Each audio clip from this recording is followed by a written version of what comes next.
Please দেখ, এত tension করিস না। আমরা 3 ভাই আছি, বাবা আছে, একটা না একটা ব্যবস্থা হয়েই যাবে। তাই যেন হয়। কিছু ভালো লাগছে না। দেখো, সেই জন্য যেন রিনা কষ্ট না পায়, তাহলে আমাদের দুঃখের আর শেষ থাকে। এটা নিয়ে একদমই চিন্তা করবে না। এই বিষয়ে অন্তত আপনার মেয়ে কোনোদিন আমার কাছে কোনো কষ্ট পাবে না, এটা আমার অঙ্গীকার। আমাকে ইনসিস্ট করার প্রয়োজন নেই।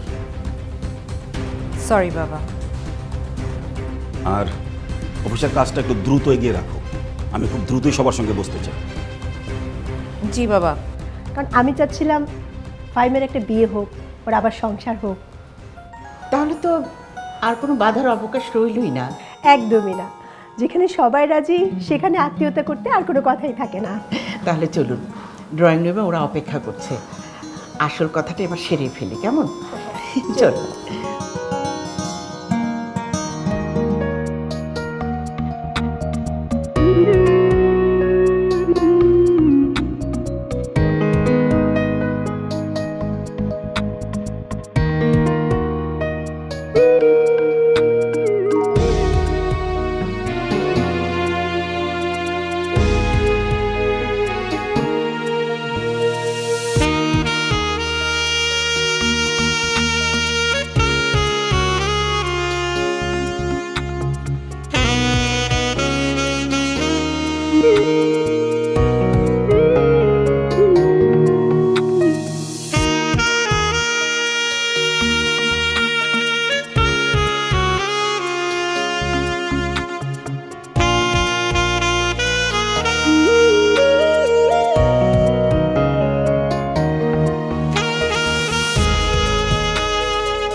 কামরুল ভাই, তোমার ডিল কার্ড কেমন চলছে?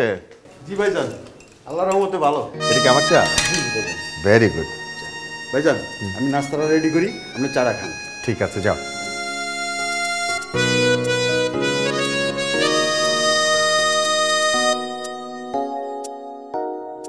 নোমান,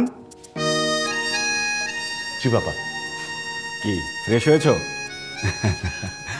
আচ্ছা, ইউএসতে তোমার ব্যবসা বাণিজ্য কেমন চলছে বলো তো? ব্যবসা ভালো চলছে বাবা, কোনো সমস্যা নেই। পার্টনারদের সঙ্গে তোমার রিলেশন কেমন? রিলেশন তো ভালো বাবা। Very good. আমি তোমার ব্যাপারে একটা সিদ্ধান্ত নিয়েছি। সিদ্ধান্ত? কি সিদ্ধান্ত? এখন থেকে তুমি অফিসে বসবে। সেটা সম্ভব নয় বাবা।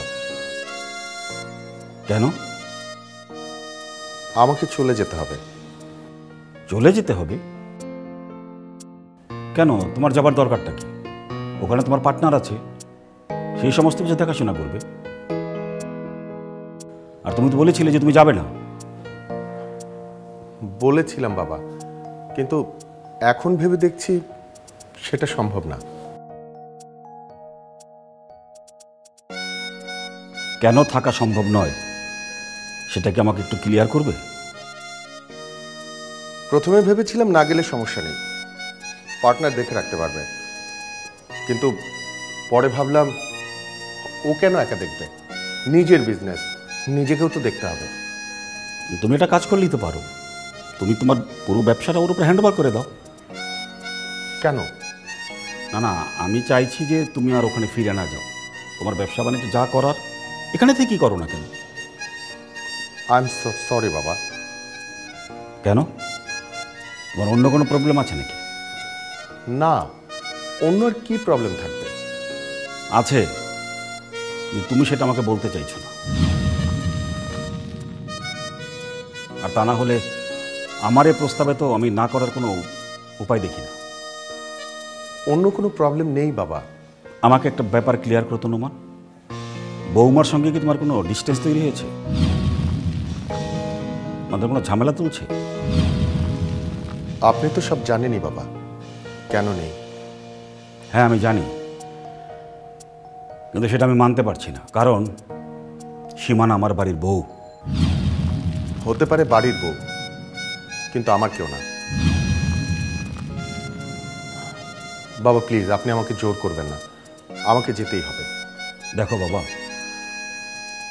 তোমাকে আমি একটা রিকোয়েস্ট করি,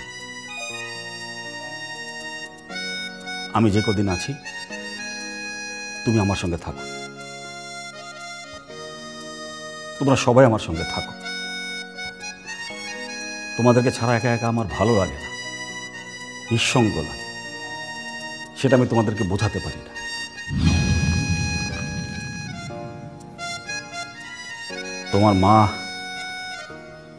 তোমার মা আমাকে ছেড়ে চলে যাবার পর আমি বড্ড একা হয়ে গেছি।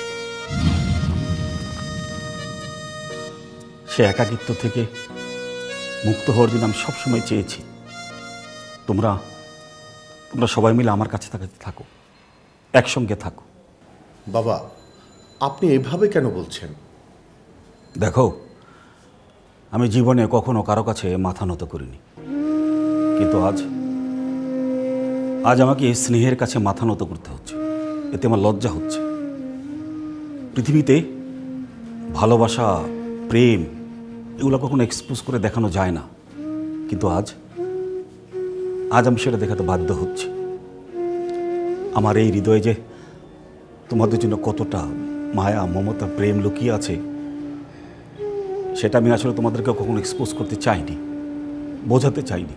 আর তোমরাও কখনো বুঝতে চাওনি যে আমার হৃদয়ের হাহাকারটা কোথায়। বাবা তুমি আমার এই অনুরোধটা রাখো বাবা, আর চলে যাওয়ার দরকার নেই, এখানেই থাকো। তোমরা যদি মনে করো যে এখানে ভালো না থাকতে পারবে, অন্য কোথাও ভালো থাকবে, আমি তোমাদেরকে সেই ব্যবস্থা করে দিচ্ছি, তাও তোমরা একসঙ্গে থাকো। আমি দেখে যেতে চাই তোমরা সবাই একসঙ্গে আছো, ভালো আছো, সুখে আছো। আপনি তো এটাই চান যে আমরা সবাই মিলে একসাথে থাকি। হ্যাঁ বাবা, সেটাই চাই, কিন্তু তোমরা যদি সবাই মিলে একসঙ্গে এই বাড়িতে থেকে ভালো থাকতে না পারো, তাহলে অন্য কোথাও গিয়ে একসঙ্গে থাকো। কিন্তু আমি শুধু দেখে যেতে চাই যে তোমরা সবাই মিলে একসঙ্গে ভালো আছো, সুখে আছো।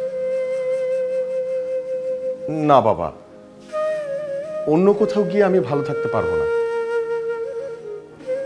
আমি এখন জানি একটা সন্তানের কাছে সবচেয়ে সৌভাগ্যের হচ্ছে তার বাবা মার কাছে থাকতে পারা। বাবা মার কাছে জীবনের শেষ মুহূর্ত পর্যন্ত থাকতে পারাটা অনেক সৌভাগ্যের বাবা।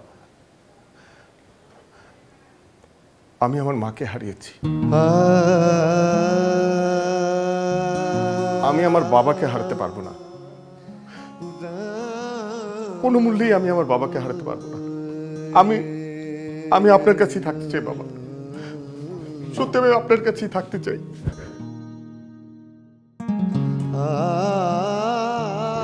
I am so proud of my son. I am so proud of him.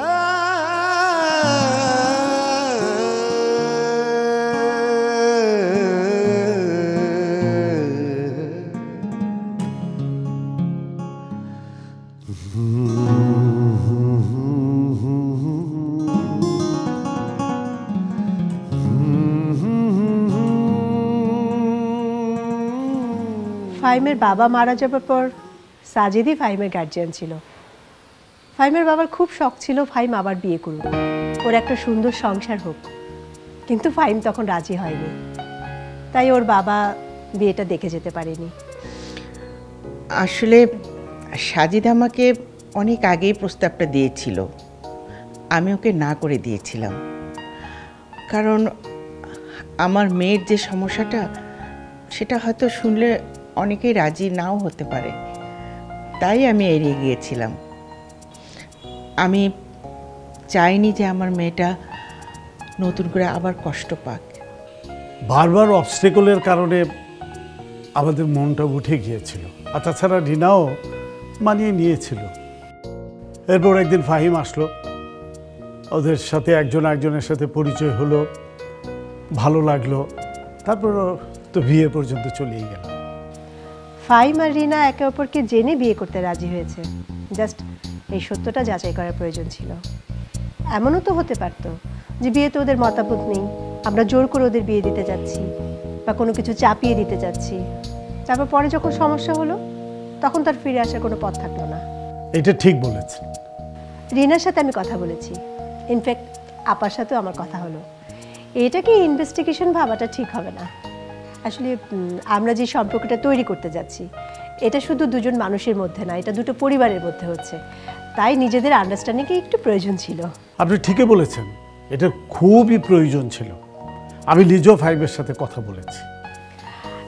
বিয়েতে ছেলে মেয়ে দুজনের কোনো আপত্তি নেই, তারা দুজনেই রাজি হয়েছে, সম্মতিতেই বিয়েটা হচ্ছে। এখন আপনাদের যদি কোনো আপত্তি থাকে তাহলে বলেন। না না না, আমাদের কোনো আপত্তি নাই। আমরা চাই যে বিয়েটা যেন হয়। আমি আসলে তাই চাই। আলহামদুলিল্লাহ, ছেলে মেয়ে উভয়েরই যখন উভয়কে পছন্দ, তখন বিয়ের ব্যাপারে আমরা ফাইনাল কথাই বলতে পারি, কি বলেন? তাহলে একটা ডেট ঠিক করি। হ্যাঁ, নিশ্চয়ই। আপনারই বলেন কোন ডেটে বিয়েটা হোক। না না, আপনি বলেন, আফটার আপনি ছেলের গার্ডিয়ান। আসলে সেটা কোনো বিষয় না, উভয় পক্ষে সুবিধা অসুবিধা বুঝে একটা ডেটকে ফাইনাল করতে হবে। আর ফাইনাল করার আগে ছেলে মেয়ে দুজনের সুবিধা অসুবিধা জানতে হবে। তা তো অবশ্যই, তবে আপাতত তো একটা খসড়া ডেট করা যায়, কি বলেন? আগামী মাসের 5 তারিখটা করলে কেমন হয়? শুক্রবার দিন। হ্যাঁ শিওর, আমার কোনো আপত্তি নেই। তাহলে ওইটাই থাক। এবার ওদের দুজনের সাথে কথা বলে আমরা একটা ফাইনাল করে নিতে পারবো। ঠিক আছে। আর একটা কথা, জি বলুন।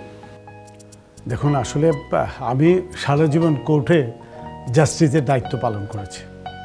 সারা জীবনই আমি সততার সাথে এই কাজটি করে এসেছি। আমার মেয়েরা আমাদের মতাদর্শী বড় হয়েছে, আর নীতিগতভাবে আমরা কিন্তু কখনোই যৌতুকের পক্ষে ছিলাম না। কোথায় পড়ে আছেন ভাই? সেই মানদাতার যুগ কি এখনো আছে? ওরা দুজনই পড়াশোনা জানে, এডুকেটেড। এ বিষয়ে নিশ্চয়ই ওদের কোনো ইন্টারেস্ট থাকার কথা না, সুতরাং এ বিষয়ে ডিসকাস করার কোনো প্রয়োজন নেই। হ্যাঁ, তাহলে তো আর কোনো কথা নেই, কথা ফাইনাল। আমরা খুব শীঘ্রই একটি আত্মীয়তার বন্ধনে আবদ্ধ হতে যাচ্ছি। নিশ্চয়ই, আমিও সেটা চাই। বাহ, গরুর মাংস।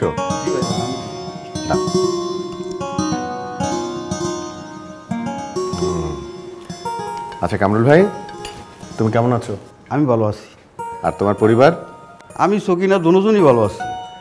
আচ্ছা, তোমাদের মেয়ে কেমন আছে?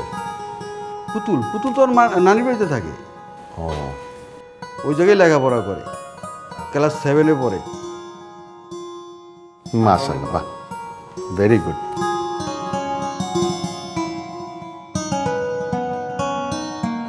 ভাইজান, একটা কথা বলি। কি? আপনি আগের তো অনেক সুন্দর হয়েছেন। তাই নাকি? হ ভাইজান, অনেক ফস হয়েছেন। আমেরিকা গেলে কি সবাই ফস হয়ে যায়? আমান ভাই দেখি কত সুন্দর হয়েছে।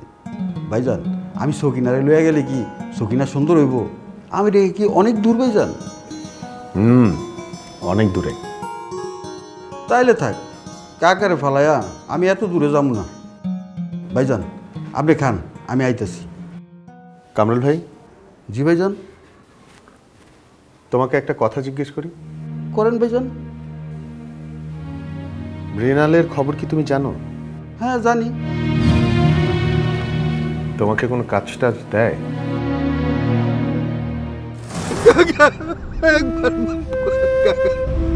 তোকে না বলেছি বেঈমানের কোনো ক্ষমা নেই, বেঈমানের সাজা তোকে তো পেতেই হবে রে কামরুল।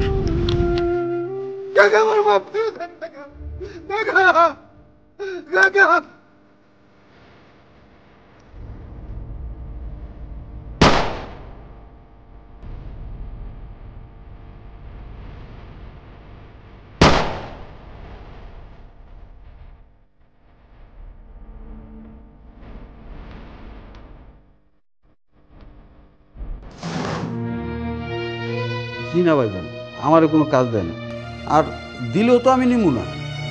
সীমানার সাথে হাত মিলিয়ে তুমি যে অন্যায়টা করেছিলে, তোমার শিক্ষা হয়েছে নাকি এখনো বাকি আছে? ভাইজান সত্যি কইতাছি, আমার অনেক শিক্ষা হয়েছে। কাকাই যদি শুনে আমার মাইরেই ফেলবো কাকা। এবার শুধু কাকা না, এবার যদি ওরকম কিছু হয় তাহলে আমি কিন্তু তোমাকে ছাড়বো না।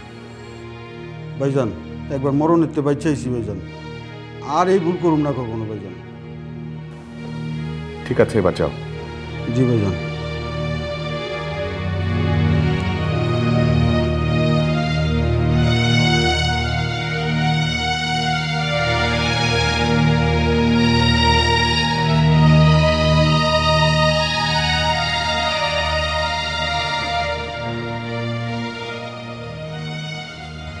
শোনো না, সপ্তাহে 7 দিন কিন্তু তুমি একা রান্না করবে না, একদিন আমি রান্না করব, সকাল থেকে রাত পর্যন্ত। সকালে ধরো ব্রেকফাস্টে গরম গরম ঘি দিয়ে সুজির হালুয়া এবং পরোটা, দুপুরবেলা দেশি মুরগির ঝাল ঝাল ঝোল, সাথে হচ্ছে ডিমের কোরমা, গরম ভাত। আর রাতের বেলা মিক্সড ফ্রুট সালাদ, সাথে টক দই লাচ্ছি। আর বিকেলে 1 কাপ চা, আর সাথে নিমকি। নিমকিটা আমি বানাবো, চাটা কিন্তু তুমি। আর মাঝে মাঝে কফি, সেটা অবশ্যই তোমার হাতের হতে হবে। ওকে। ছুটির দিনগুলোতে কিন্তু আমরা সারাদিন বাইরে ঘুরবো, দূরে কোথাও যাব লং ড্রাইভে, সেখানে ঘুরে বেরিয়ে আসার সময় ডিনার করে বাড়ি ফিরবো। শোনো, রোজ কিন্তু কাজের উসিলায় দেরি করে বাসায় আসা চলবে না। তারপর দুজনে চা খেতে খেতে একসাথে বসে ছাদে গল্প করব। অতীতের গল্প না, আমাদের ভবিষ্যতের স্বপ্নের গল্প। সেখানে শুধু আমরা 3 জন থাকব, আমি, তুমি আর রিমি। ওকে, ভেরি গুড। আমাদের চারপাশটা একদম খোলামেলা থাকবে, উন্মুক্ত, যেন একটা মানে সুন্দর পরিবেশ থাকবে। তাহলে তো তোমাকে কালকে থেকে আমাকে একটু সময় দিতে হবে। কেন? কারণ এই যে আমাদের চারপাশে দেখো কত বড় বড় বাড়িঘর হয়ে গেছে, সেগুলো তো ভাঙতে হবে।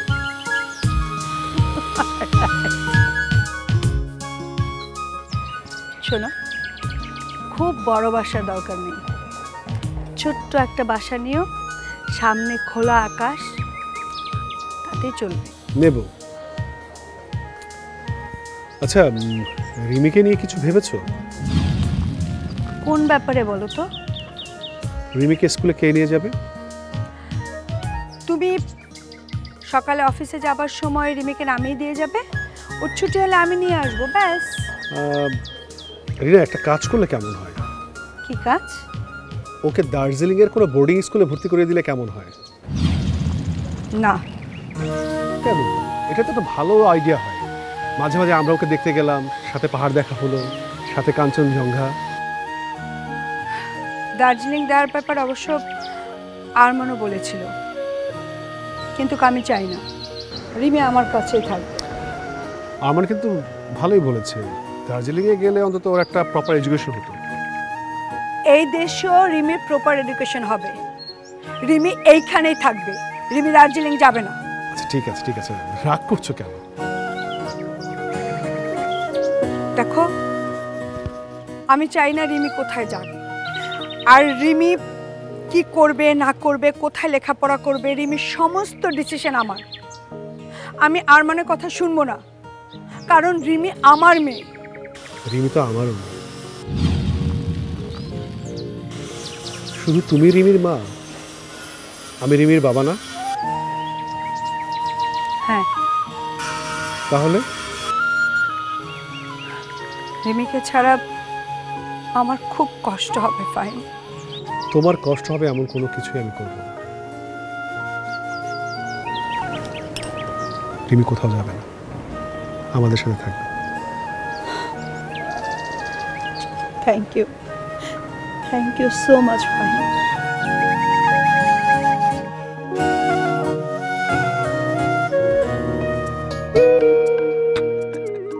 আর হ্যাঁ বিয়ে সাহেব, এটাই তোমার একমাত্র সান্ত্বনা। কিন্তু এটার জন্য যে আমাকে কি অভিনয়টা করতে হলো সেটাই তো বললেন না। আসলে আপনাকে দেখে কখনো মনেই হয় না যে আপনি অভিনয় করতে পারেন। আচ্ছা, একটা কাজ করা যায় না?